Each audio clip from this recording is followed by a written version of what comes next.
kepada Bu Ketua yang hari ini telah memberikan waktu kepada Bu Har ya, karena Bu Har sudah lama izin boten libur ya. Terima kasih Bu, semoga semuanya sehat selalu dan Istiqomah tetap jaya berkibar di Hongkong menyebarkan agama Islam ini ya. Semoga santri-santrinya maupun jamaahnya tetap rukun, sayuk rukun, gotong royong. Amin. Terima kasih Bu Har mewakili keluarga besar Al Istiqomah. Mbok menawi nggih wonten klenta-klentunipun anggotane Al Istiqomah nggih seluruh jamaah maupun ustaz, mohon dimaafkan atas kekurangan kami karena kami semua masih dalam tahap belajar. Sekian, wassalamualaikum warahmatullahi wabarakatuh. Waalaikumsalam warahmatullahi wabarakatuh. Alhamdulillahirabbil alamin wa bihi nasta'in wa ala umuri dunya waddin. Wassalatu ala asyrafil anbiya'i wal mursalin wa ala alihi wa ashabihi ajma'in, amma ba'du. Amin. Qala Allah ta'ala fil Qur'anil Karim, a'udzu billahi minasy syaithanir rajim. Bismillahirrahmanirrahim. Ya ayyuhalladzina amanu taqullaha haqqa tuqatih wa la tamutunna illa wa antum muslimun. Wa qala aydan ya ayyuhalladzina amanu taqullaha wa qulu qawlan sadida yuslih lakum a'malakum wa yaghfir lakum dhunubakum wa may yuti'illaha wa rasulahu faqad faza fawzan 'azima. Ma'asyiral mu'minina wal mu'minat, wabil khusus para kaum muslimat, para kaum mukminat yang hadir di majelis ilmu ini, yang sama-sama kita hormati para orang tua, para ibu-ibu, para yang saya bisa sebutkan hanya satu saja atau dua kayaknya, Bu Romlah sama Bu Umun. Yang lainnya saya belum kenalan Bu. Saya nggak bisa nyebutin satu persatu. Kayaknya isi kita cuma menyebutkan nama-nama saja nanti.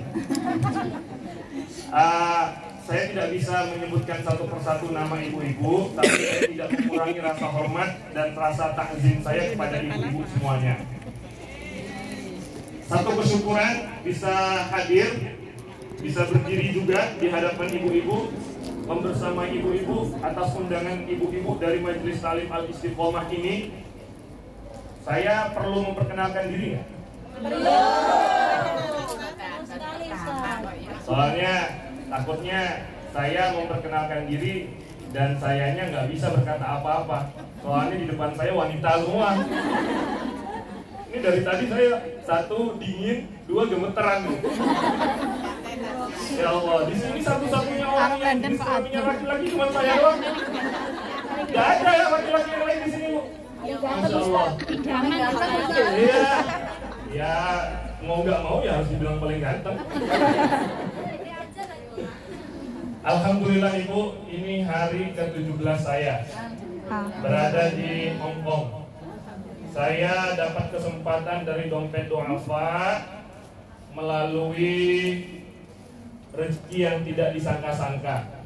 Ibu perlu tahu nama saya Junaidi Rianto. Jangan panggil saya Yanto. Ya. Saya Junaidi, dikenal oleh orang-orang. Padahal orang tua saya, ibu saya, ayah saya, adik-adik saya, keluarga besar saya manggil saya Rian. Cuman karena sudah tersebar nama Junaidi yang paling awal, akhirnya dipanggillah Junaidi. Saya besar di keluarga Minang, di keluarga Sumatera Barat. Hanya Rianto itu numpang nama Jawa Barat yang saya dilahirkan di tempatnya. Tepatnya di Losari, Cirebon. Nah, tempatnya di situ. Ada orang Losari? Waduh, nanti kita mudik ketemu nih. Saya lama di Padang, besar di Padang dengan budaya Minangkabau, tapi saya tidak mengerti bahasa Jawa. Orang kalau bahasa Jawa, saya hanya memahaminya ujung-ujungnya saja. Mau ngebalas itu nggak bisa. Jadi mohon maaf tadi ibu ngomong apa juga saya nggak ngerti. Alhamdulillah, saya ditakdirkan Allah untuk bertemu dengan ibu-ibu majelis ilmu Majelis Taklim Al-Istiqomah di Hong Kong ini. Padahal ibu perlu tahu, saya itu ditugaskan bukan di Hong Kong, saya itu ditugaskan di Yunani. Padahal saya sudah membicarakan ini matang-matang dengan pihak Dompet Du'afa agar saya tidak usah berangkat, agar saya nggak usah ikut program Dai Ambasador ini. Kemudian kiai saya yang ada di pondok pesantren memaksa. Kalau sudah kiai yang maksa, saya tidak ada alasan untuk menolak, Bu. Takut saya kualat. Betul, saya takut kualat di dunia, apalagi takut kualat di akhirat. Dia memanggil saya, Ustadz, antum berangkat. Kemana ya kiai? Ke Yunani. Apa perlu dites? Perlu dites. Biar orang yang ngetes itu tahu kemampuan antum sampai mana yang bisa untuk disampaikan kepada negara penugasan. Siap, kiai. Akhirnya pada tanggal 12 Februari sampai tanggal 17 Februari saya didaftarkan di Dompet Du'afa untuk ikut acara dengan program Dai Ambasador di tahun 2023. Sepat vakum sampai corona ini bisa diberlakukan boleh kemana-mana dengan tujuan Hong Kong dan lain-lain. Sehingga saya ditugaskan di Yunani.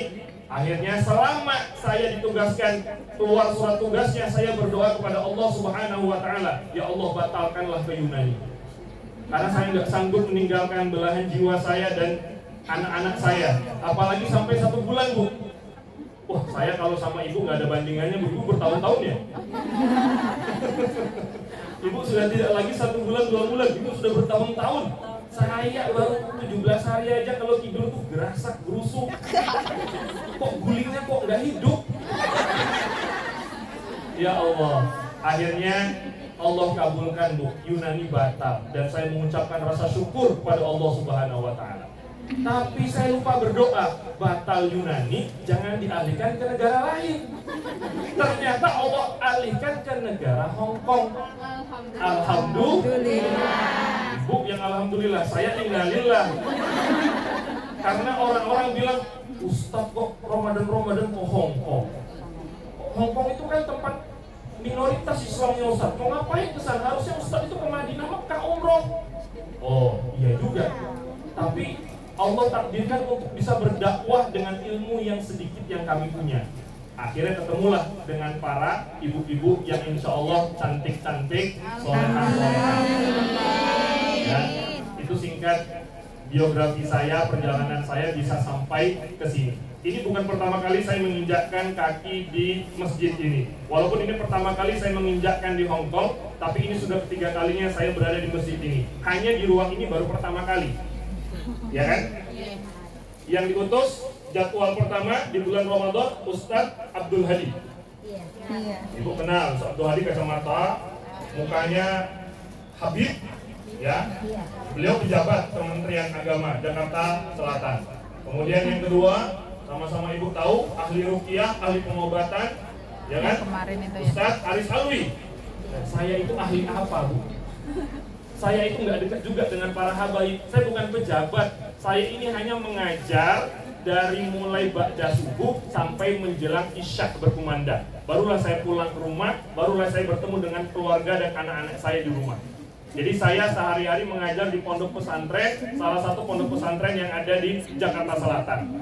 Itu keseharian saya. Dan saya cukup lama juga mondok di pondok pesantren Ponorogo, Darussalam Gontor. Tahu, Bu? Oh, ya itu kebetulan, itu pun dipaksa, Bu. Saya kalau nggak dipaksa sama ibu saya, mana saya mau pesantren, Bu? Nggak mau saya, itu pun saya dipaksanya dibohongin. Bang, kamu itu nanti kalau di pesantren, Bang, kamu bisa main bola sepuasnya, Bang. Kamu bisa main game sepuasnya, Bang. Beneran, Mah? Bener.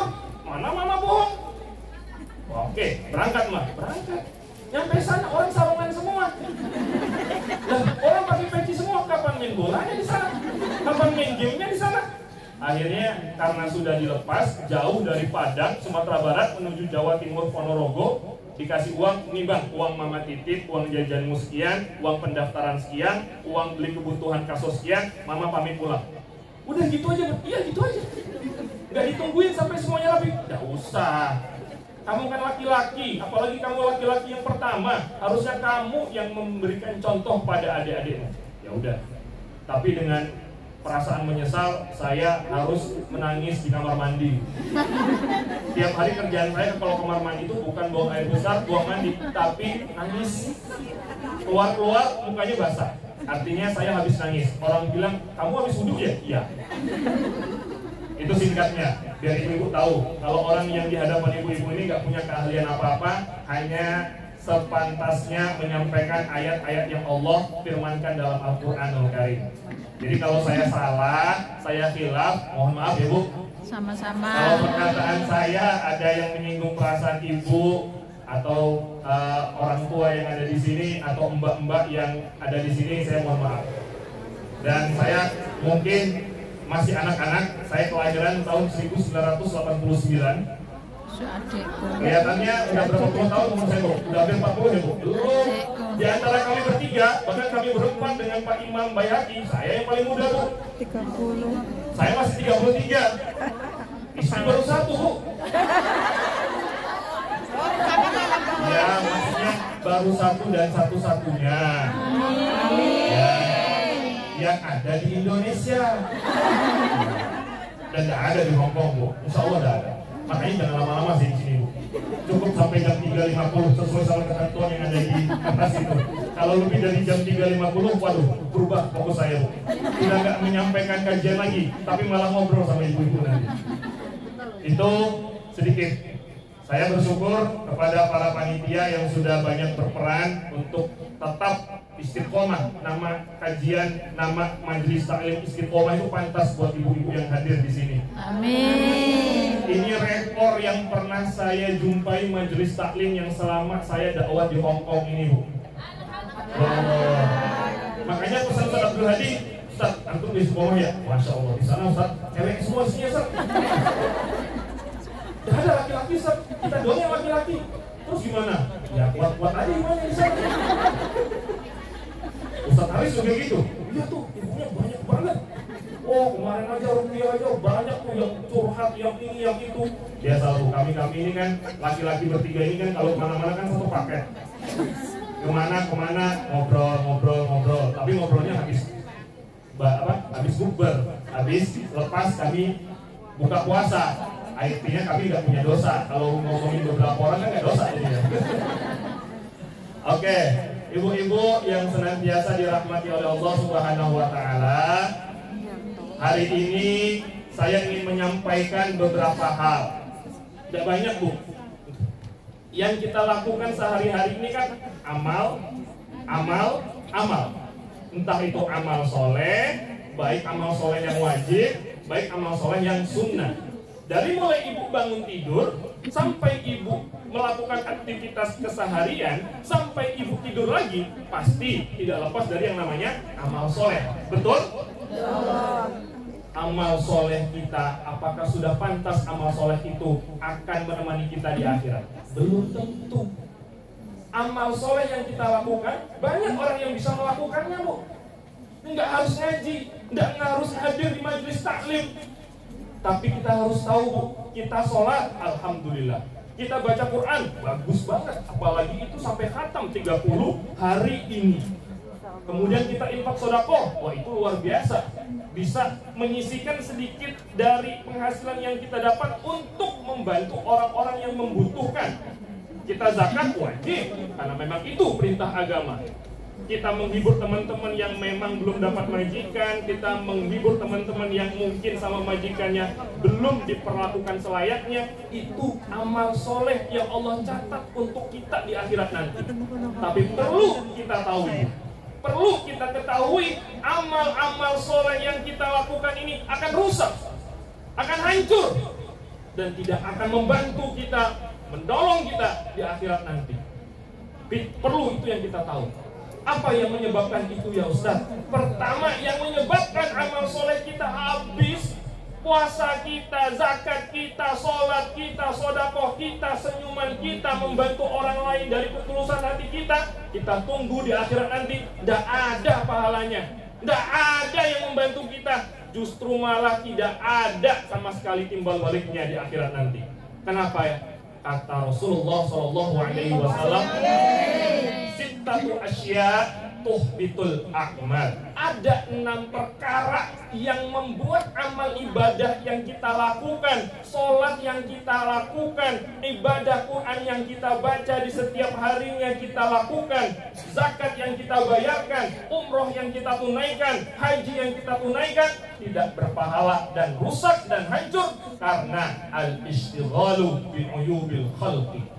Terlalu sibuk, terlalu repot ngurusin kekurangan aib orang lain.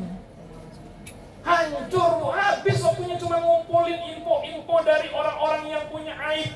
Si Anu begini, si Anu begitu, si Ani begini, si Ana begitu. Habis waktunya. Padahal kata Nabi SAW, tuba liman syaghala aibuhu an uyubin nas. Beruntunglah orang-orang yang sibuk mengorek-ngorek kekurangannya dalam dirinya sendiri dan tidak memperdulikan kekurangan pada diri orang lain. Insya Allah majelis taklim istiqomah ini betul-betul istiqomah, hanya ngorek-ngorek kesalahan dirinya sendiri. Amin. Gak perlu Bu, Masya Allah, hidup kok cuma ngurusin orang lain. Habis waktunya ngurusin orang lain, lupa dia ngurusin kesalahannya sendiri. Padahal agama kita adalah agama yang rahmatan lil alamin, rahmat buat alam semesta ini. Agama kita dalam satu sabda Rasulullah Shallallahu Alaihi Wasallam, man satara musliman satarahullahu fid dunya wal akhirah. Orang-orang yang dari umatku ini menutupi aib-aib saudaranya sendiri, Allah akan tutupi aibnya di akhirat nanti. Allah akan tutupi aibnya di dunia.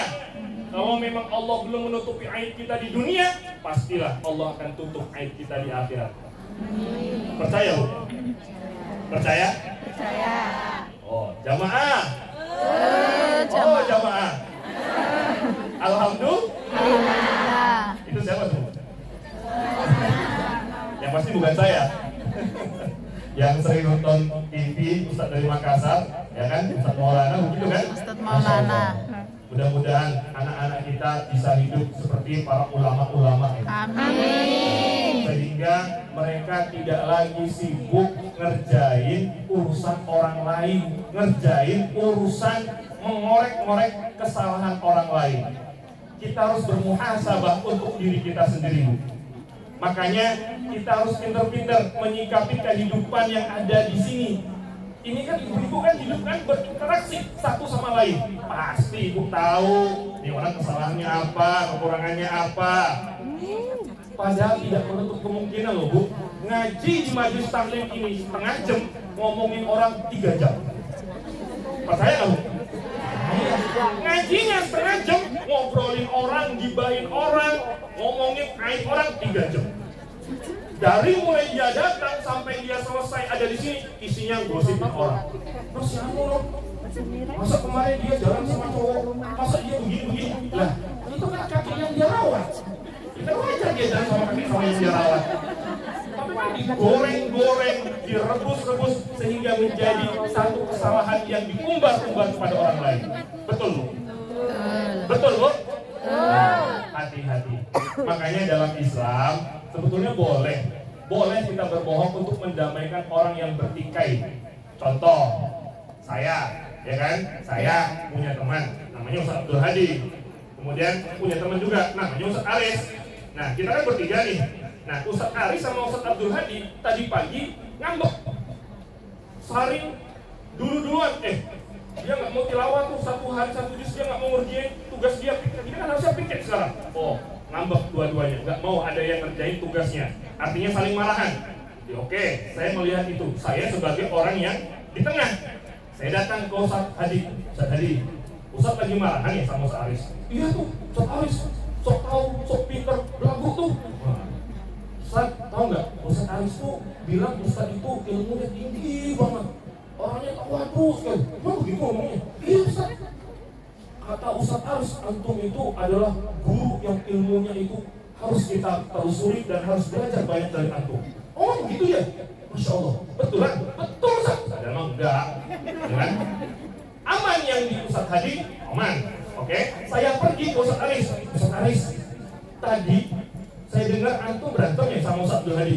Iya tuh, Ustaz Abdul Hadi mentang-mentang senior di sini, suruhnya nyuruh kita terus, dikit-dikit saya disuruh, dikit-dikit saya diperintah. Apaan tuh belagu orang tuh? Kalau ada di sini saya hajar tuh orang. Nah, mungkin gitulah kasarnya Bu. Ustaz, tadi Ustaz Abdul Hadi kangen sama antum bilang ke saya. Lama dia berpikir, Ustaz Abdul Hadi itu bilang kapan kita bubur sama Ustaz Aris. Lama kita nggak bubur sama Ustaz Aris. Saya diemin di Ustaz Aris, saya diemin di Ustaz Abdul Hadi. Padahal bohong. Pas mereka saya ketemukan di meja untuk kita menyantap buka puasa bersama, anteng, nyaman, dan tidak ada permusuhan. Amin. Begitu nggak Ibu sehari-hari? Kalau kita kan enggak. Ustaz, saya dengar tadi itu berantem sama Ustaz. Iya terus Ustaz berantem. Ustaz mah berantem orangnya. Mentang-mentang pintar rupiah, dia aja itu yang ngerjain semua urusan yang ada di pengajian Hongkong ini. Wah parah itu Ustaz tuh, sombong tuh. Gak usah kita temenin Ustaz, kita cari teman yang lain aja Ustaz. Nah, nanti saya pindah lagi ke Ustaz Aris. Ustaz, atau berantem ya sama Ustaz Abdul Hadi? Iya, benar Ustaz, Ustaz Abdul cuma menang badan doang, menang brewok doang Ustaz. Padahal isinya kosong. Nah, itu kan gak bagus. Mudah-mudahan kita nggak seperti itu. Jangan seperti kompor. Kompor Bu. Kompor ya. Nah, jangan kita melakukan mengorek-ngorek kesalahan lain orang lain sehingga amal yang kita lakukan habis. Tidak ada lagi. Pas kita nyampe di akhirat, ya Allah, mana sholatku? Tidak ada. Mana zakatku? Tidak ada. Mana pahala infak sholatku? Tidak ada. Mana pahala umroh hajiku? Tidak ada, kata Allah. Terus apa? Ya tidak ada, kamu nol. Kamu nggak punya apa-apa karena kamu tiap saat, tiap waktu kamu ribut, sibuk, dan repot-repot mengorek-ngorek aib orang lain.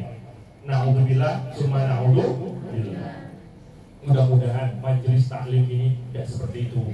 Amin. Ya, mudah-mudahan anak-anak cucu kita juga tidak seperti itu. Amin. Ya Allah, orang itu Bu, coba aja, saya pakai baju koko, coba Ibu pakai baju koko saya, nggak muat Bu, pasti nggak muat. Saya pakai gamis Bu, lucu kelihatannya Bu. Nah begitulah kita dalam hidup, nggak perlu repot ngukur baju orang lain dengan tubuh kita. Dia punya tubuh sendiri, punya ukuran bajunya sendiri. Kita pun punya badan sendiri, punya ukuran untuk baju kita sendiri. Betul? Jamaah? Oh jamaah? Alhamdulillah. Akhirnya ada yang ngantuk nih. Ini udah mulai ngantuk nih Bu. Masya Allah. Udah mulai ngantuk ya. Di sini adem, AC-nya ada 1, 2, 3. Kipas anginnya 1, 2, 3. 4 lagi. Masya Allah. Di sini luar biasa. Ini tempat ternyaman saya untuk menyampaikan kajian Bu. Saya menyampaikan kajian itu dari sini saja, di Yunlong, kemudian di Swebe, di Tungcung, ada daerah Tungcung. Arek gandeng, arek Joko. Mantap nih. Sama ke Tungcung. Terus ada lagi di pengadilan Tunmun. Ada nama daerah Tunmun. Udah gitu majelis taklimnya namanya Bustanul Ulum. Derajatnya tinggi Bu, karena berada di atas pengadilan Hongkong. Kalau Ibu masih di sini, ya kan, bawah Ibu masih masjid ya, derajatnya di atas pengadilan. Jadi kajian itu berada derajatnya di atas pengadilan. Jadi pengadilan itu di bawahnya dia. Itu hebatnya majelis taklim Bustanul Ulum. Walaupun tidak sebanyak orang-orang yang ada di sini. Di sini luar biasa. Masya Allah. Di sini muka-muka ahli surga semuanya. Ya, kan kalau di Quran kan katanya ada bidadari surga kan? Ya kan? Ini bidadari surganya semuanya. Amin. Oke, itu yang pertama. Al-istighalu bi'uyubil khalqi. Jangan sampai amal yang kita lakukan rusak, habis rusak karena terlalu sibuk mengerjakan untuk mengorek-ngorek kesalahan orang lain. Yang kedua yang menyebabkan amal ibadah kita rusak, habis pahala sholat kita, habis pahala zakat kita, habis pahala umroh haji kita. Yang kedua karena qaswatul qalbi, keras hatinya, mati hatinya. Masya Allah, orang kalau keras hatinya itu susah menerima nasihat. Nasihat apa aja nggak umpan. Nih, kayak ibu nih ya. Kamu kan tadi baca Quran, ada yang salah bu. Karena keras hatinya. Apaan lu baru ikro aja.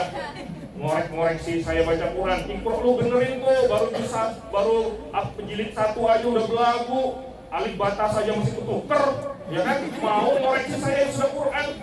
Itu yang orang keras hatinya nggak mau dinasihati. Maunya diapain bu? Ya maunya menang sendiri. Dia yang paling benar, orang lain salah semuanya orang lain itu.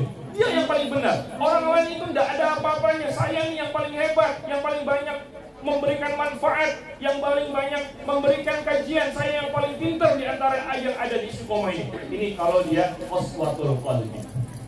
Makanya dalam Islam ada strategi yang harus kita ketahui. Kenapa sih semua nabi dan rasul turun di Jaziratul Arabiyah? Ayo, kenapa semua nabi dan rasul Allah turunkan di Jaziratul Arabiyah, di Saudi, di Timur Tengah? Kenapa nggak turunnya di Cianjur? Kenapa nggak turunnya di Ponorogo? Kan Ponorogo juga banyak kok musyrik-musyriknya. Yang pala sapi dihanyutin di sungai, ya kan? Yang pala ayamnya dihanyutin di kolam, banyak yang gituan. Masih sering saya, waktu saya mondok di pesantren Gonto tuh, setiap tanggal 1 Syuro, 1 Muharram, itu musyrik semuanya. Mereka dangdutan sampai subuh, sampai dini hari, sampai pagi, dan tidak ada yang sholat sambil mabuk dan sebagainya. Masih ada yang begituan. Makanya itulah indahnya agama Islam karena punya strategi untuk melunakkan hati-hati umat manusia. Coba kalau kita lihat zaman-zaman jahiliyah Arab. Nih orang Arab itu kan zaman jahiliyah ya, sebelum ada Rasulullah SAW. Jahil mereka, kerjaan mereka kalau tidak mabuk judi. Masya Allah, mereka mabuk minum arak, jangankan minum, mandi mereka pakai arak. Luar biasa, ibu belum lihat orang Hongkong mandi pakai arak, orang Arab mandi pakai arak. Dulu zaman jahiliyah sebelum Nabi diutus. Main judi, kalau mereka menang kalah, tetap mereka akan punya keinginan untuk terus berjudi. Kok nggak ada yang isi?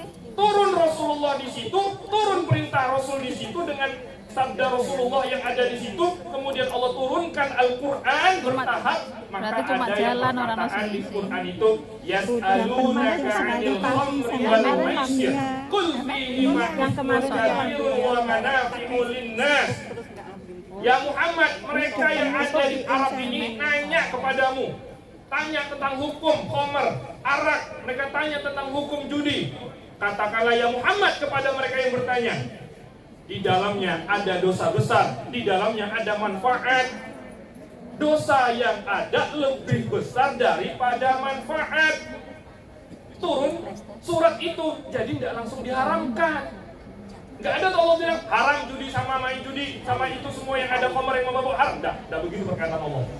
Perkataan Allah katakan di dalamnya ada dosa yang paling besar tapi manfaatnya sedikit.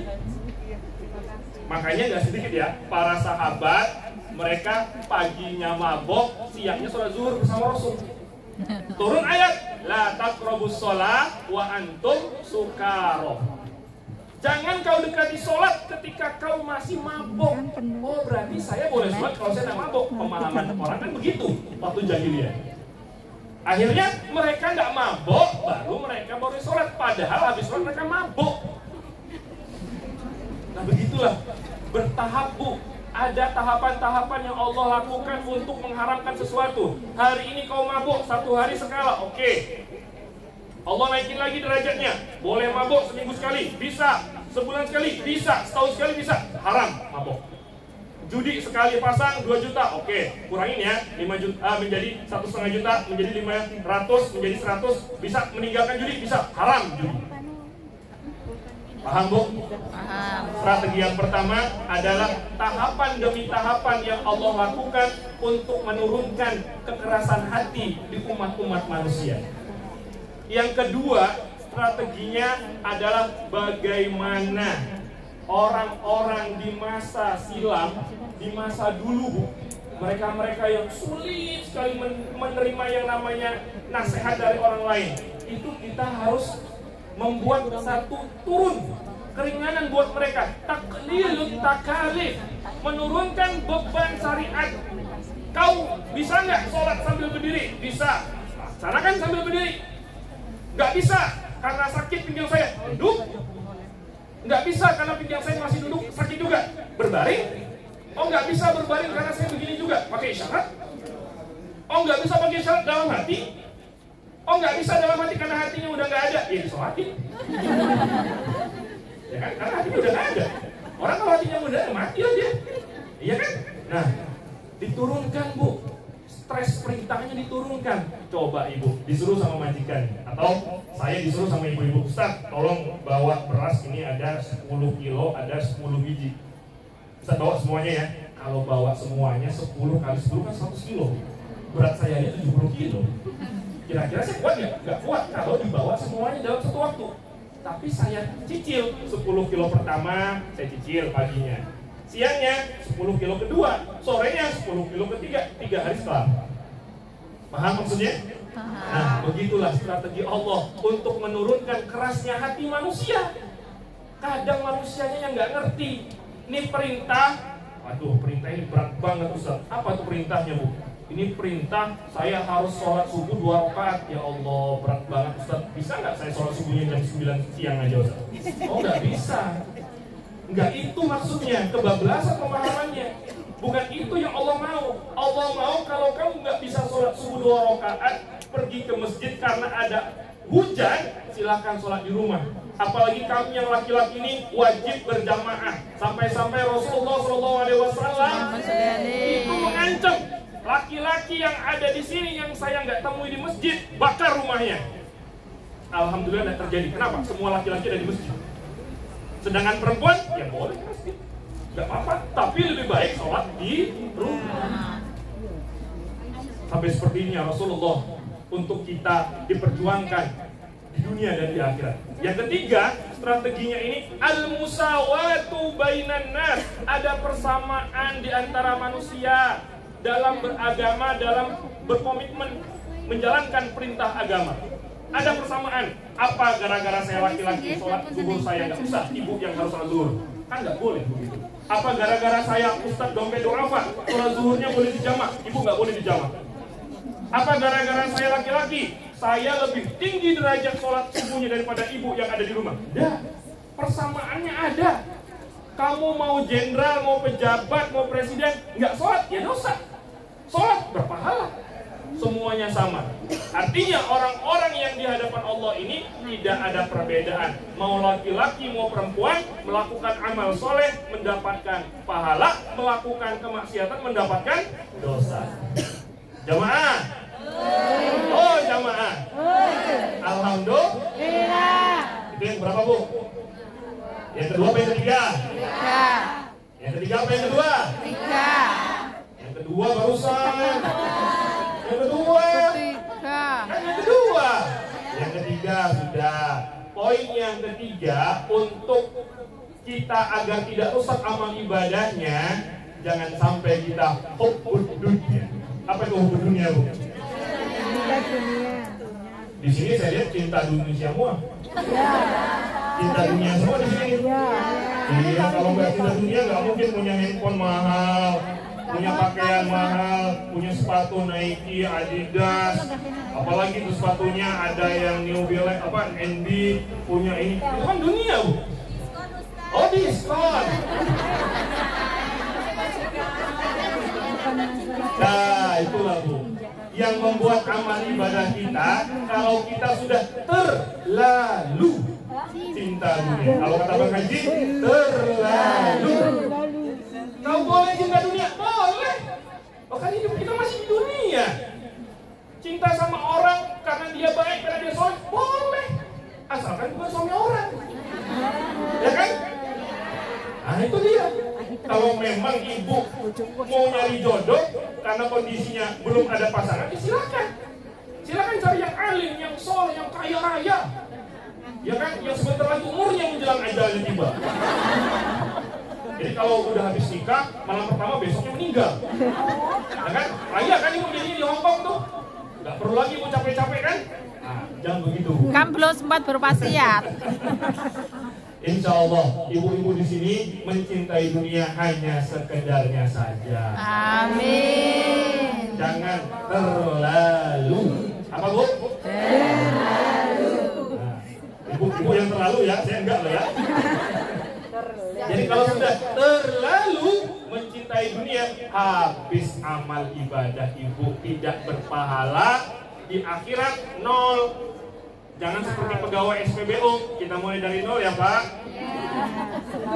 Bu, di sini nggak ada pegawai SPBU. Saya kalau mau ngisi bensin mobil itu, pasti Mbaknya bilang, saya udah hafal nih apa yang akan dikatakan sama Mbak.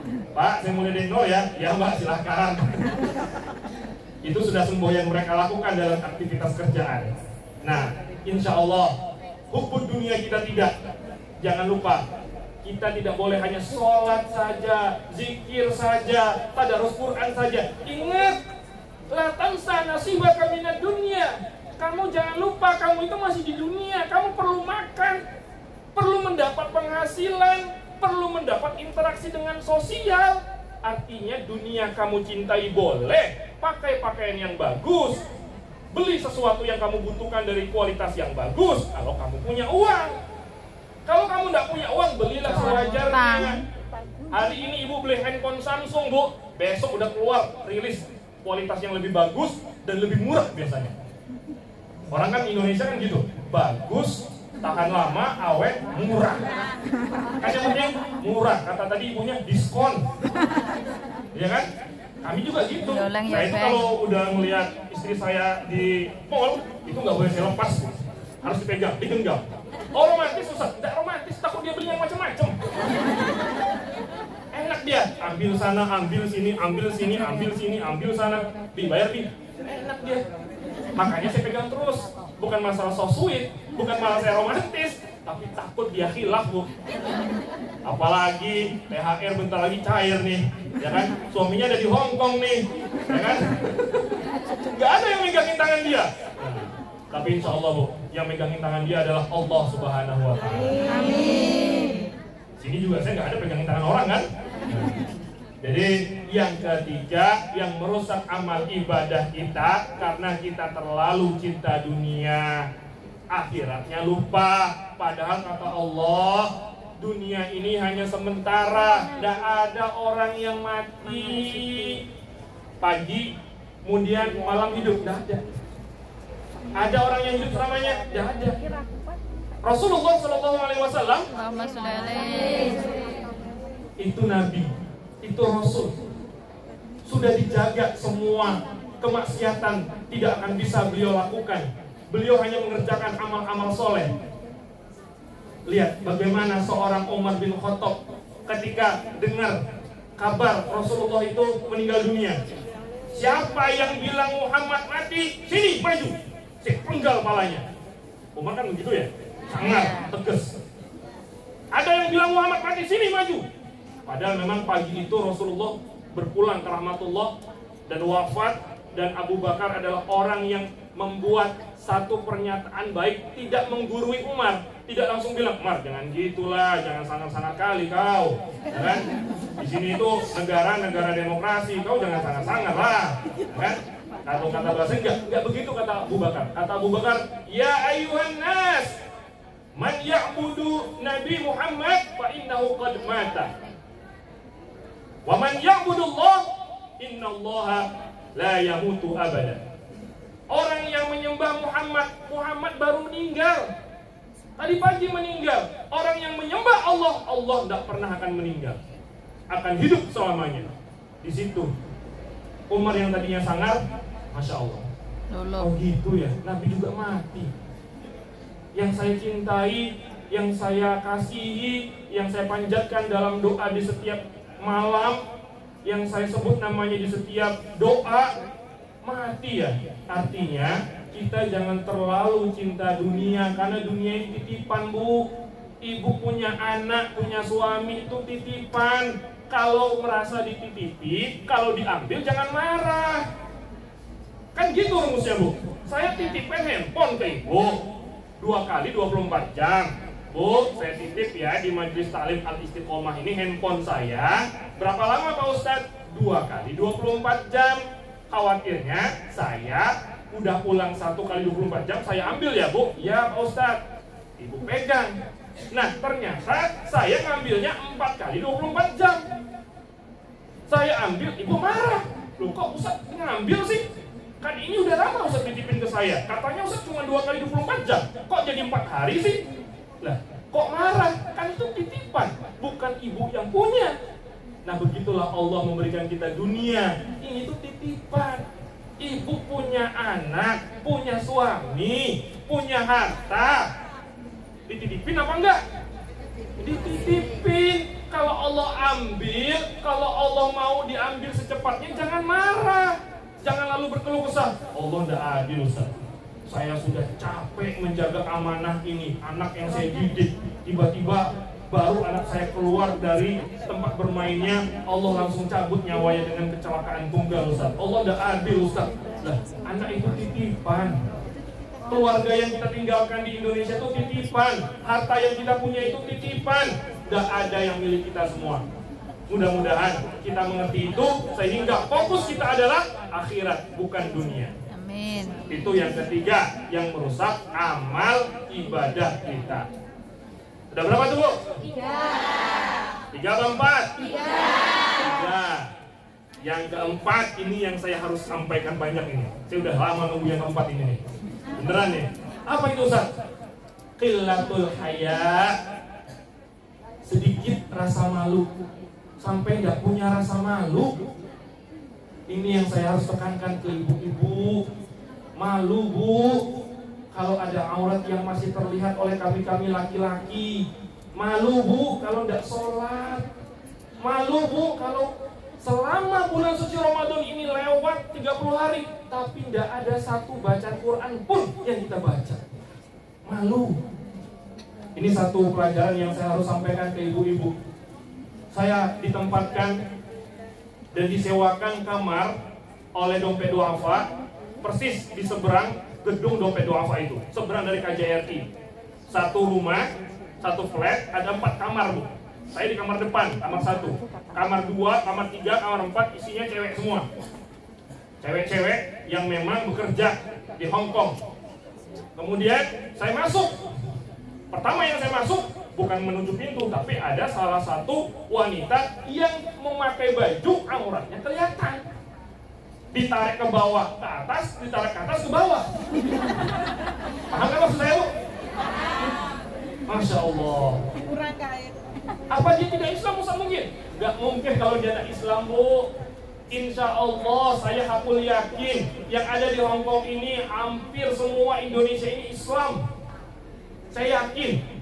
Kenapa Ustaz yakin dia Islam? Karena ketika saya masuk, Assalamualaikum, Waalaikumsalam, dengan nada yang langsung otomatis dia menjawab Assalamualaikum saya. Maaf ya Mbak, saya nggak ngeliat Mbak. Ya maaf Ustaz.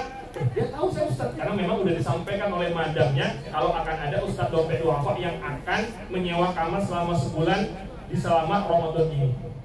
Itu pertama. Kedua, saya keluar dari kamar mau ke kamar mandi, lihat lagi. Maaf ya Mbak, saya nggak ngeliat Mbak loh. Tapi sampai gini Bu, saya nggak ngeliat Mbak loh. Pemandangan. Iya nggak usah, maaf Pak Ustaz. Ya, Mbak kalau bisa ya Mbak, kalau saya keluar Mbak masuk ya. Iya Pak Ustaz, maafin saya ya, iya Mbak. So, dalam hati ini rezeki mau musibah. Kalau nggak dilihat barang bagus, ya kan? Nggak dilihat mubadir.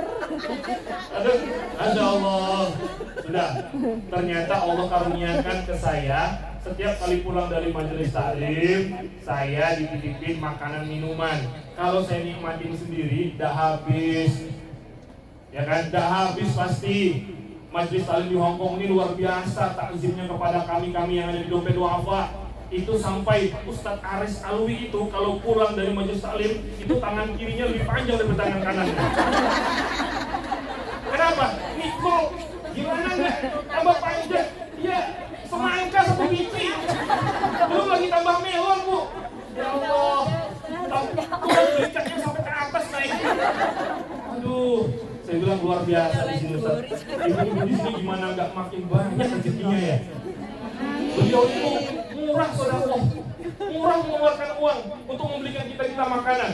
Makanya ketika terdengar negara Hong Kong, ustadz-ustadz yang ada di dompet duafa yang sudah pernah kesini, ibu kenal Ustadz Ferry Setiawan? Nah, kan baru dari Hong Kong tuh. Nah, dia kan sekamar sama saya tuh. Ustadz Junaidi kemana? Ke Hong Kong. Nah, gini Ustadz, kalau ke Hong Kong itu, gini nih. Kalau cerita dari pagi sampai tengah malam masalah Hong Kong, saya iya aja. Oh gitu ya Ustaz. Oh gitu ya Ustaz. Masya Allah. Iya Ustaz. Iya. Udah beliaunya cerita sih dengerin aja. Begitulah. Ibu dimuliakan oleh Allah karena ibu murah memberikan sedekah dan infak. Amin. Nah, kita lanjut ke materi yang tadinya ada ibu-ibu, mbak-mbak yang masih belum menutup aurat di samping kamar saya. Ketika saya punya sedikit rezeki dari ibu-ibu kasih makanan minuman, saya bagi. Dia lagi masak tuh, masak kan kecium tuh baunya di kamar, kecium banget tuh. Apalagi masaknya masak Jawa itu, masak sayur asem, masak ini, masak itu kan kecium tuh baunya. Saya bilang sama Ustadz Hadi, Ustadz, mohon izin Ustadz, kenapa Ustadz Junaidi? Ini kan banyak makanannya nih, ada sesuatu yang bisa kita bagi aja Ustadz samping. Yaudah, saya yang bagi ya, iya antum aja yang bagi, bawain. Ada kurma, ada buah pir, ada beberapa, ada kalau nggak salah itu makanan khas Jogja, bakpia ya Bu. Wah, bakpia saya kasih. Maaf Mbak, saya ada sedikit rezeki. Oh, Insya Allah, makasih Pak Ustadz, makasih. Tapi saya tidak pesan Mbak. Bisa nggak Mbak kalau keluar kamar bajunya agak tertutup aja? Oh gitu ya.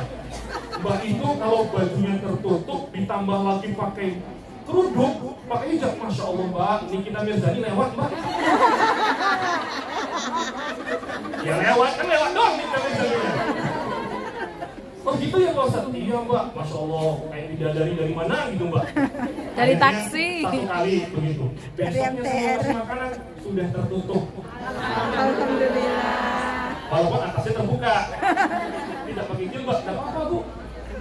Itu satu tahapan, satu pencerahan, satu hidayah. Datang temennya yang baru masuk, nunggu pisah. Dari awal lagi kita ngasih tahu ini.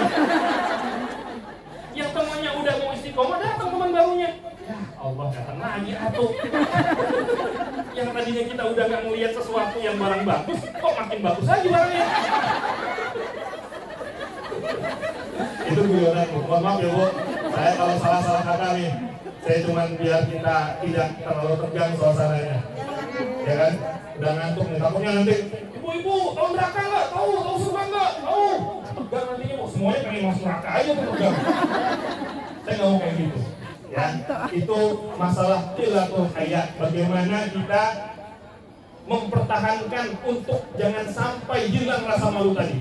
Sampai-sampai Rasulullah mengatakan al-haya'u minal iman. Kemaluan atau rasa malu itu sebagian dari iman. Makanya jaga Bu aurat Bu. Ya Allah, kemarin saya ketuncung. Tuncung Bu? Nah, diajak sama Ustadz Imam sama istrinya. Udah tuh, saya jadi obat nyamuk dari situ.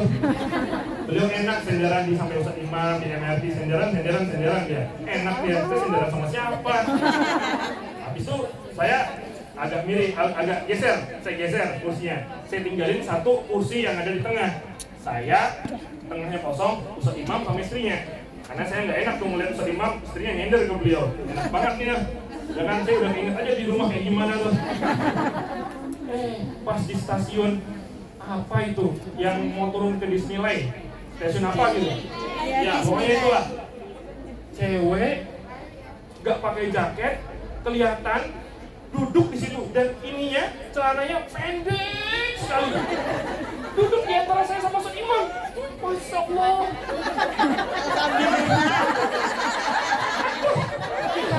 Ini lebih parah sama yang di kamar tadi. Di kamar itu saya keluar kamar, dia bisa masuk ke kamar lagi. Karena orang Indonesia. Ini gimana cara ngomong kantonisnya ini? Ya Allah, saya gini aja. Nggak nunduk, kalau penunduk kelihatan. Saya ke atas aja. Lihatin yang tujuan mau datang, tujuan mau sampai itu loh, karena dia orang-orangnya. Saya ngeliatin aja, ngeliatin, aduh, ketuncung lama banget ya. Lama banget ketuncung nih. Ya Allah, ini MRT Hongkong parah nih, nyiksa orang puasa nih. Ya Allah, Akhirnya tiba di Tunjung. Saya kira dia turun, dia nggak turun. Nah, saya kan pakai jaket udah, saya kan nggak sendirian. Lah, kehimpit sama dia. Pas dia saya mau turun, kehimpit, saya ngadep ke sana. Ya kelihatan. Gratis. Aduh, gratis lagi ya. Ya Allah, saya yakin bukan orang Indonesia itu.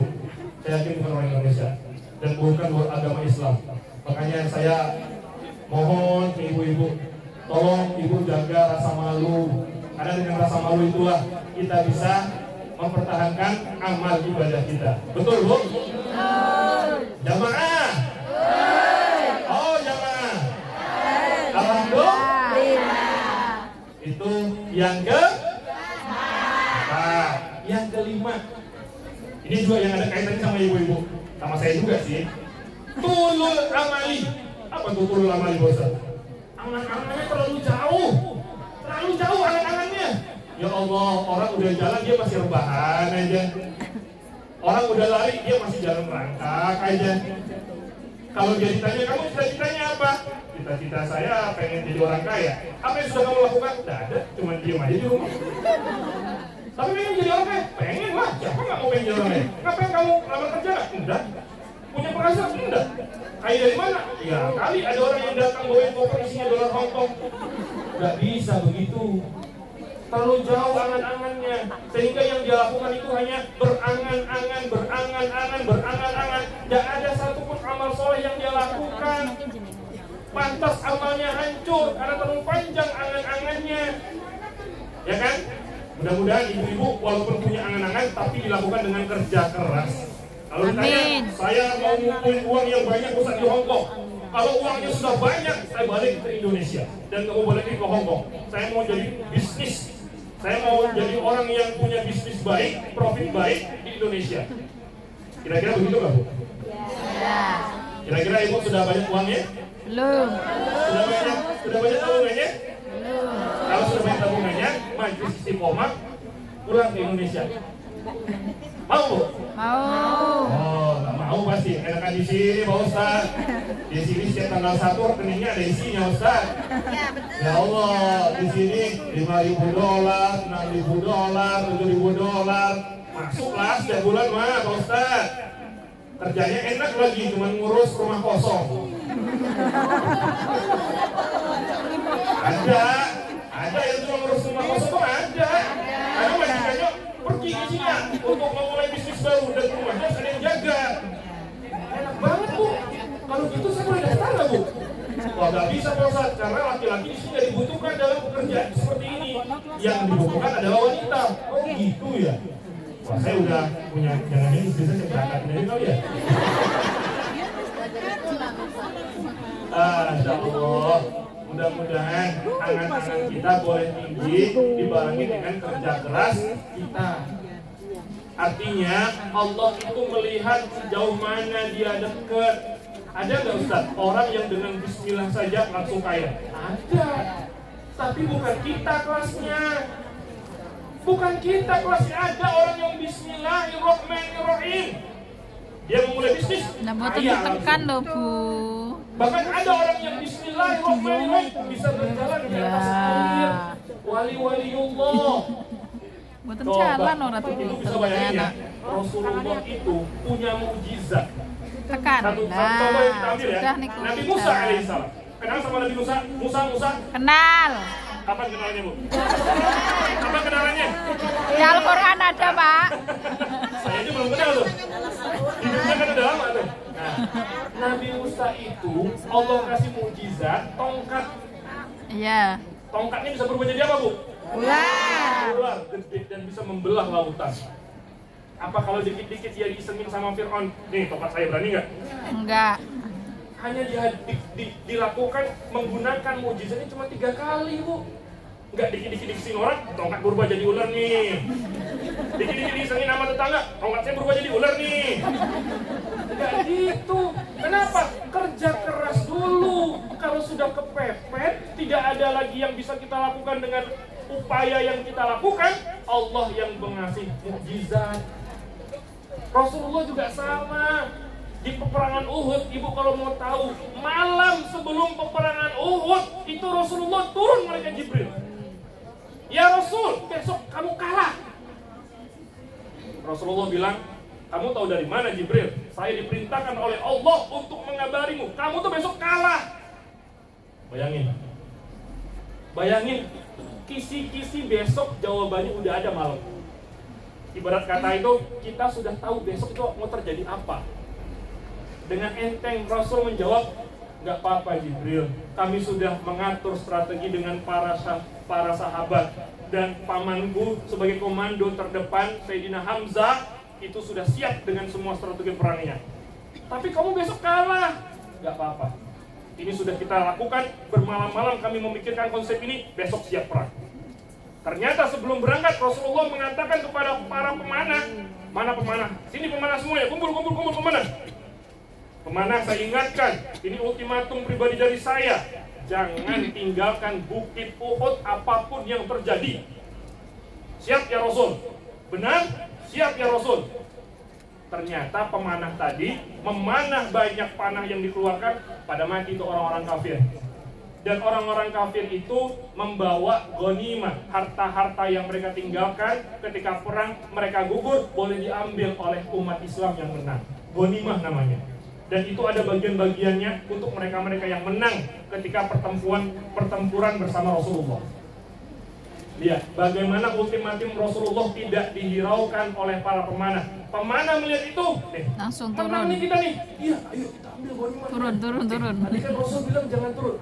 Orang dikit doang jaraknya dekat, tinggal ambil balik lagi ke atas. Kan dekat. Sayang tuh buat bini kan rumah tuh. Buat bini aja yang kedua tuh lumayan tuh. Ya kan, itu punya bini muda gak bilang-bilang kan? Oh, ada tuh, ambil, lumayan tuh. Turunlah mereka dari belakang pasukan Khalid bin Walid, membombardir dengan senjata-senjata yang mereka sudah siapkan. Wafat syuhada Uhud, kocar kacir pertahanan umat Islam, sampai Sayyidina Hamzah meninggal dunia. Rasulullah giginya copot, lututnya berdarah, pipinya sobek, mengalirlah darah di situ. Kabur Rasulullah, mundur semuanya. Padahal Rasulullah sudah dikasih tahu akan kalah. Paham Bu? Paham. Itu Rasul itu dikasih mukjizat. Besok mau ngapain tahu, Jibril ngasih tahu.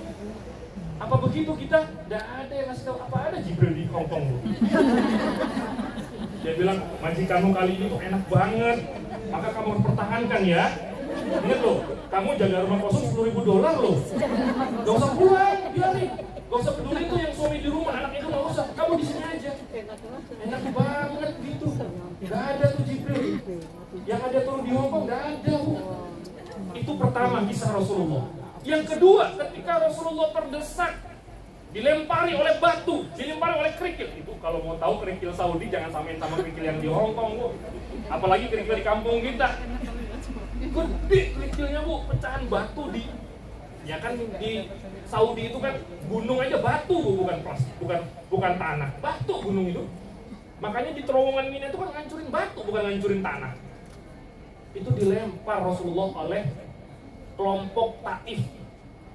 Jadi ada tempat namanya Taif, dilempar, kabur Rasul masuk ke kebun kurma.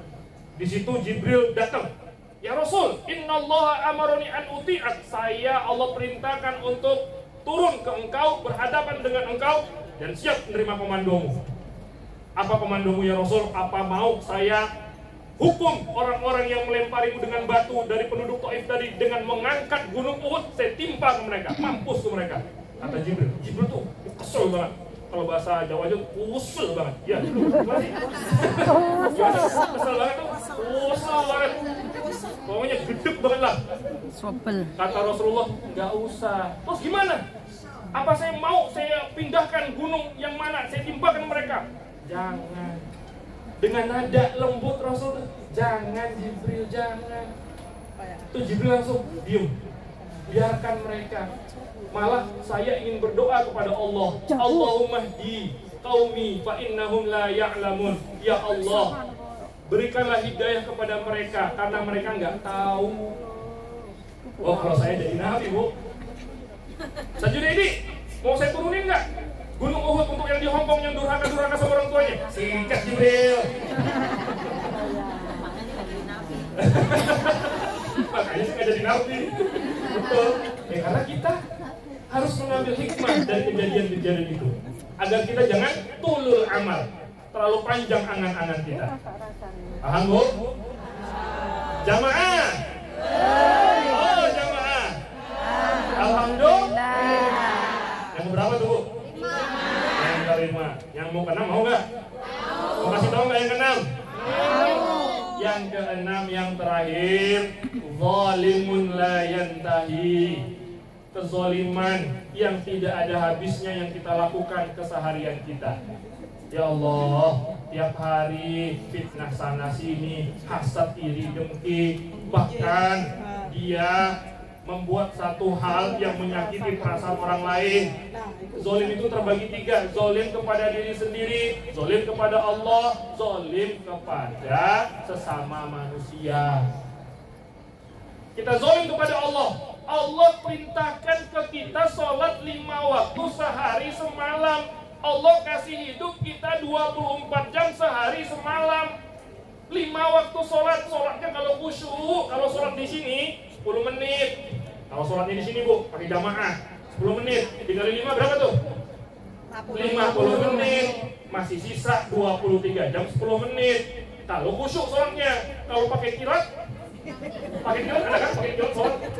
Wah, ini bentar lagi majikan pulang nih. Kalau saya nggak buru-buru sholat, ntar majikan mendongkol pakai bahasa yang saya nggak ngerti loh. Nah, ya kan? Pakai kilat tuh 2 menit. Itu kilat biasa. Kalau kilat khusus?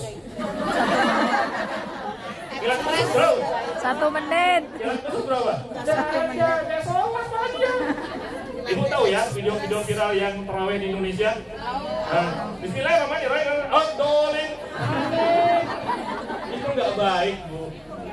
Ya, makanya Ustaz, di mana kira-kira tarawih yang jamaahnya itu banyak, tapi imamnya itu pakai kilat khusus Ustaz? Maksudnya Bu, yang tarawihnya itu 11 rakaat dengan witir 3, tarawih 8, itu ditempuh dengan waktu 3 menit. Oh, luar biasa pakai kilat itu. Saya mau nyontoh tuh di mana. Sedangkan kami di KJRI, imam, makmum itu mulai sholat jam 8:10, selesai jam 9:04. Iya kan? Idealnya begitu ya. Ada dari orang-orang seperti mungkin keluarga kita, saudara kita yang mengerjakan sholat masih seperti itu. Itu zalim Bu. Itu zalim untuk dirinya dan kepada Allah. Apa kalau manusia senegara Hongkong ini nggak sujud kepada Allah, Allah berhenti jadi Tuhan? Apa kalau ibu-ibu majlis istiqomah ini nggak ngadain majlis, nggak sholat berjamaah, nggak baca Quran, semuanya nggak ada yang ngerjain perintah Allah, Allah turun menjadi orang lain, menjadi manusia biasa? Kita mau soleh, mau salah, Allah tetap Allah. Tuhan kita tetap Allah. Justru kita yang rugi, dikasih nikmat tapi kita tidak bersyukur dengan cara mendirikan sholat. Paham Bu? Apalagi kita zolim kepada orang lain. Jangan menggunakan bahasa, kan rumah saya, TV saya, saya mau kencengin volumenya urusan saya. Apa ada urusan sama orang lain?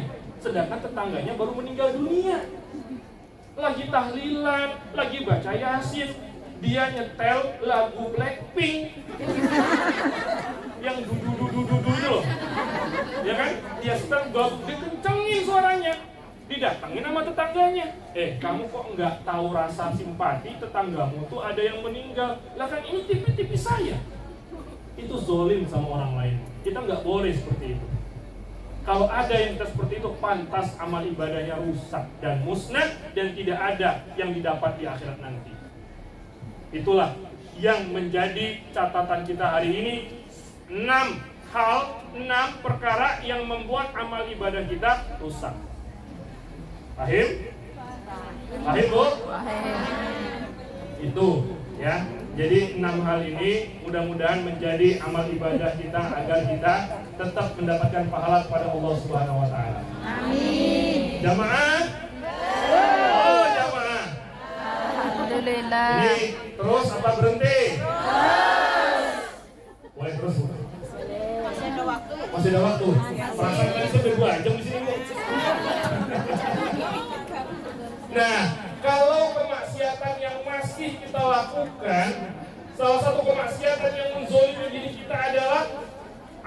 akaltum ni'mata rabbikum walam tashkurulah.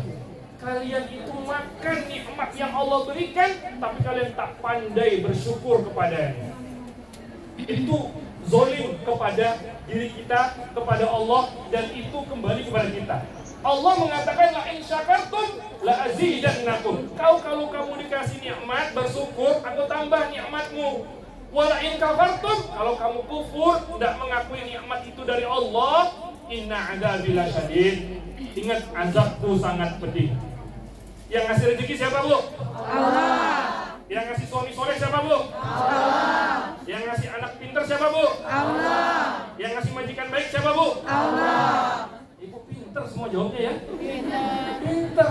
Tapi apa sudah yakin Allah yang memberikan kita rezeki, Bu? Yakin. Kalau sudah yakin, tidak usah iri-irian sama orang lain. Enak ya si Anu ya, jaga rumah kosong doang 10.000 doang. Allah, saya jaga anak, jaga kakek, jaga nenek, cuma 4.000-5.000 dolar.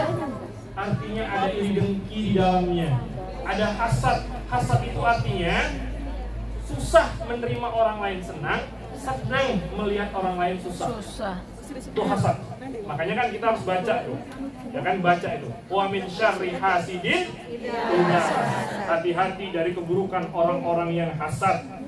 Orang-orang yang ya Allah, no si Anu Ustaz, lihat Ustaz, dia beli handphone baru, saya beli lagi besok yang lebih hebat dari dia. Dia beli lagi, saya beli lagi yang lebih hebat dari dia. Gak ada habisnya, Bu, begitu.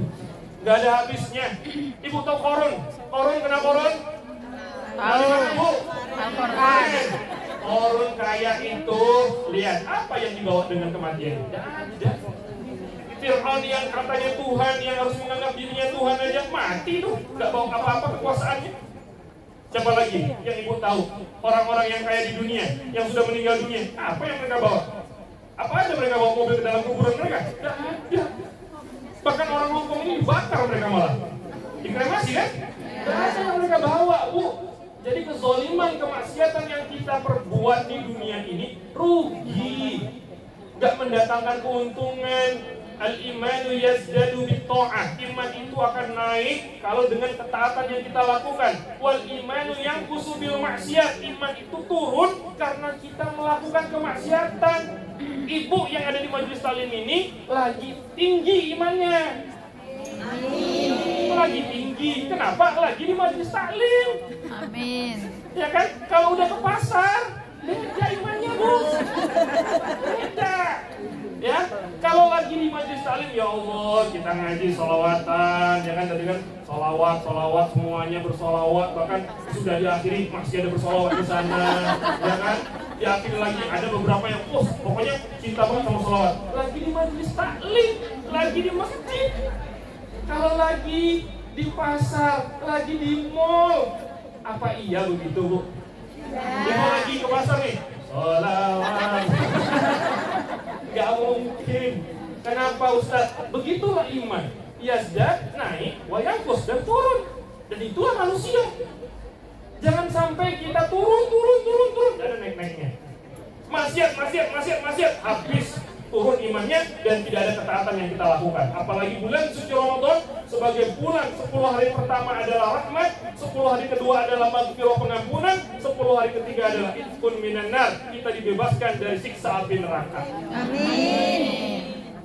Nah, 3 fase tahapan Ramadan ini saya lihat di Majelis Taklim Istiqomah itu sudah memasuki fase yang mau ketiga, yaitu itqun minan nar. Ibu sudah dapat rahmat. Apa contohnya ibu dapat rahmat? Ini kan waktu ibu libur. Libur kan semuanya ya? Iya. Tidak salah ibu shopping. Tidak salah tuh ibu belanja atau ibu rebahan di sekitar Aikaran Toko, nggak salah. Maaf ya Bu, ini kan saya melihat dengan kepala mata saya sendiri. Soalnya saya kalau petunjuk ke Yunlong ya Bu, majelis taklim kan di atas pasar tuh. Jadi sebelum saya memasuki fase majelis taklim, saya harus melihat babi-babi, kemudian beberapa saudara-saudari kita yang dengan waktu liburnya itu rebahan, diriin tenda, ya kan, nonton, ada yang kakinya tertutup, ada yang nggak tertutup, ada yang auratnya tertutup, ada yang nggak tertutup, kan saya lewatin tuh, sambil diajak, ayo kita ngaji yuk, ayo kita ngaji yuk, ayo kita ngaji yuk. Dari semua yang saya telusuri, yang saya jalan itu, yang keambil, yang mau ngaji cuma 6-10 orang. Padahal yang saya lewat itu ratusan. Ratusan, ini kan di Hongkong ini kan jumlah tenaga kerja Indonesia atau PMI, pekerja migran Indonesia ini kan nggak lebih, nggak kurang dari 160.000. 170 malah. Nah, saya yang salah tuh. Nah, bayangin Bu, ini cuma 200-300. Ibu mendapat rahmat dari berkahnya bulan suci Ramadan. Ya Allah, harusnya itu kan lumayan lah kalau jalan-jalan ya, cuci-cuci mata, lihat mana yang diskon, ya kan, lihat mana yang bisa dibeli, atau tidur seharian, puasa cuma tidur seharian, tidak sholat, tidak zikir, tidak baca Quran. Coba di sini. Di sini ibu baca Quran iya, bersolawat iya, berzikir iya, mendengarkan majelis taklim dengan kajian islaminya iya. Apa itu bukan rahmat? Itu yang pertama, ibu sudah dapat rahmat. Dapat maghfirah, insya Allah ibu semuanya diampuni dosanya oleh Allah. Saya yakin ibu-ibu di sini adalah ibu-ibu yang setiap malam bangun tidur gak cuma kencing aja, tapi dia sholat. Kan ada orang tuh, nyalain alarm jam 1:30. Oke, jalan bangun tuh, udah masuk kamar mandi, kencing, tidur lagi. Enggak, saya lihat muka-muka ibu, muka-muka ahli ibadah di sini. Amin. Ya Allah, ibu berdoa kepada Allah, ya Allah, jagalah suami hamba yang ada di tanah air. Amin. Jagalah orang tua hamba, berikan kesehatan. Anak-anak hamba jadikan anak yang soleh dan solehah. Amin. Moga-moga suami saya enggak nikah lagi ya Allah. Amin. Mudah-mudahan Ustaz Junaidi isinya satu ya Allah. Amin. Yang belum punya jodoh, Ustaz. Yang belum punya jodoh, mudah-mudahan dapat jodoh ya Allah. Kecil jodohnya, ya ganteng, ya soleh, kemudian kaya, terus berpenghasilan. Dan yang paling utama soleh. Jadi kalau yang masih belum ketemu jodoh, ya karena masih di Hongkong, belum pulang. Ya susah nyarinya kalau di Hongkong. Susah, orangnya belum pada sunat semua di sini. Iya kan? Kok tahu? Bener Bu, mereka tuh tidak sunat. Ya Allah, saya pertama kali turun dari pesawat itu geleng-geleng. Saya pada urusan perut banget dari pesawat itu. Turun saya, dijemput sama Bu Romlah, sama teman-teman dari shelter DDHK. Bu, saya sebentar ya ke kamar mandi dulu. Ya Ustaz, waduh saya sudah sakit perut banget tuh. Ini mana saluran buat saya cebok ya? Kok ada air masuk, tapi kok nggak ada selang yang buat kita cebok? Aduh, itu yang tadinya udah turun, saya suruh naik ke atas lagi. Ya Allah, negara ini bersih, tapi hanya untuk lingkungan saja, bukan untuk pribadinya. Ya Allah, setiap hari saya lalu lalang, saya pulang dari masjid ketika subuh itu sudah melihat para wanita-wanita yang keluar dari apartemen mereka untuk bekerja sehari-hari. Badannya bersih-bersih Bu, mukanya cantik-cantik, cuma kok bau ya? Iya, beneran, saya bukan mencela ya Bu, ini sebagai intibaron. Tapi kalau ibu-ibu yang ada di majelis taklim ini, khususnya yang sering datang ke kantor DDHK, itu saya lihat biasa-biasa, tapi kok wangi ya badannya? Ada yang aneh berarti. Ada yang aneh, makanya kenapa Islam itu mengharamkan babi, mengharamkan hal-hal yang sudah Allah cantumkan dalam Al-Quran. Luar biasa Islam ini. Makanya nggak ada terbesit dalam pikiran saya suka sama orang Hongkong. Nggak ada. Ya Allah, terserah mereka mau kayak boneka, kayak badannya mau kayak baby face gimana ya, nggak ada. Nggak ada. Saya hampir tiap hari. Bahkan saya sudah berani kemana-mana sendiri. Saya beranikan diri untuk kemana-mana sendiri. Khawatir merepotkan para ibu-ibu yang ada di shelter. Saya kemana-mana sendiri, saya coba aja masuk ke sana, masuk ke sini, tetap nggak ada yang wangi Bu. Nggak ada, saya mau cari wangi yang mana sih yang wangi? Tapi kalau saya sudah masuk ke majelis taklim, alhamdulillah wangi-wangi Bu. Alhamdulillah. Kan itu dia. Baru sedikit dipuji takut saya kepincut. Nah, bahaya ini. Wanita itu semakin dipuji, semakin mekar, semakin merasa tersanjung. Jadi salah satu yang bisa membuat wanita itu bersemangat dalam hidup adalah laki-laki yang pandai memuji. Betul, Bu? Nah, mudah-mudahan Ibu sudah memilikinya. Amin. Ya, ini sudah mau masuk ke 15. Tadi katanya ada tanya jawab. Saya khawatirnya kalau saya lama-lama ngasih materi, nanti ada yang mau tanya jawab, nggak bisa. Sedangkan 4:30 saya harus berada di Victoria. Jadi mohon maaf nih Bu, saya bukan masalah nggak suka atau kurang berkenan nyampein materi lama-lama. Khawatirnya Ibu bosen sama saya. Dan mungkin ini pertemuan pertama dan terakhir. Ya kan? Ya kan? Minggu depan sudah bukan saya lagi yang ngisi. Semoga tahun depan kesini lagi. Ya. Aduh, saya kalau didoain gitu takut saya ngamilinnya. Takut, apalagi bulan Ramadan, pasti Allah ijabah ini. Ini aja saya, ya tadi saya bilang, saya jadi guling kok mati semua gulingnya dari gitu. Mudah-mudahan, kalau memang Allah takdirkan harus ke Hongkong lagi, mohon didoakan. Ya, mohon didoakan.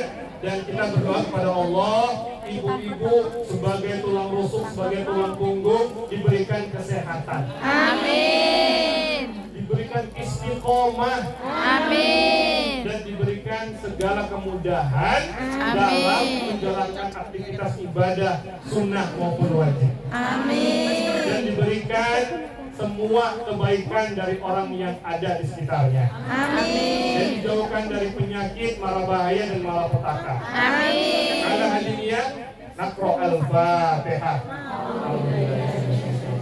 Bismillahirrahmanirrahim. Alhamdulillahirabbil alamin arrahmanir rahim maliki yaumiddin.